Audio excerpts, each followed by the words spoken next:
Well, good day, friends. I hope you're doing well. You know that we've been talking about some of the things that we associate with Christmas, especially as we get closer to Christmas. And yesterday we talked about our wonderful friends, the candy canes, the letter J, and the shepherd's crook, and the things that were meant by candy canes. And previously to that, we talked about jingle bells. And I know that we all enjoy jingle bells, right? But did you know that there's another song about bells? Well, there's a number of songs about bells at Christmas time, but I'm thinking of one today that goes something like this, and perhaps you've heard it. City sidewalks, busy sidewalks, dressed in holiday style. In the air there's a feeling of Christmas. Children laughing, people passing, meeting smile after smile. And on every street corner you'll hear silver bells. It's Christmas time in the city. Ring-a-ling, hear them ring.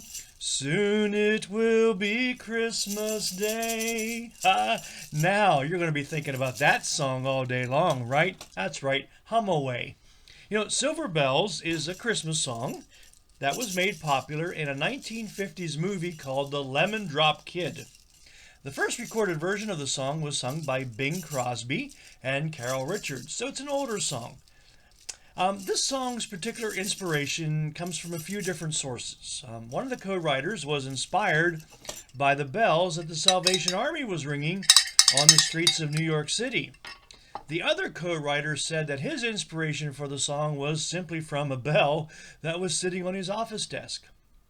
Well, bells have always been associated with churches. And it is said that the use of the large church bells to call the faithful to worship at Christmas may have been started by Bishop Paulinus of Nola in 431 AD, many years ago.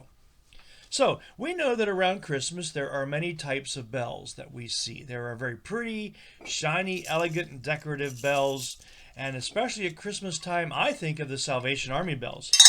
You know, they remind us to help each other, and so when you hear the bells ringing, you can drop your change into the Salvation Army kettle. You know that bells are mentioned in the Bible. However, no bells rang when Jesus was born. The birth of Jesus was an event that was celebrated by small groups of people, by the shepherds, by Joseph and Mary, Jesus' family. It was not an event celebrated by large crowds and festive activities. Jesus came to the earth quietly. No bells were ringing. However, his presence changed the world. And today, we ring all these bells to celebrate Jesus. And maybe you know some other songs about bells during Christmas. Come on, ring those bells. That's right, songs of celebration. Everybody sing. Jesus is the King, born to you and me. I Heard the Bells on Christmas Day is a very powerful song for me. It was actually a song written during some very difficult times. And it speaks of the harshness of life and the war that was happening at the time of its writing in the United States, and just a number of other very sad and hard things that were happening. And the writer even said, "Is God dead? Where is God in all of our hardship?" But the last verse of the song says, "Then pealed the bells more loud and deep. God is not dead, nor doth he sleep. The wrong shall fail, the right prevail, with peace on earth, goodwill towards men." And he wrote that because he heard the church bells proclaiming the birth of Jesus. You know what? We are glad to celebrate Jesus and to welcome him to our lives by ringing bells.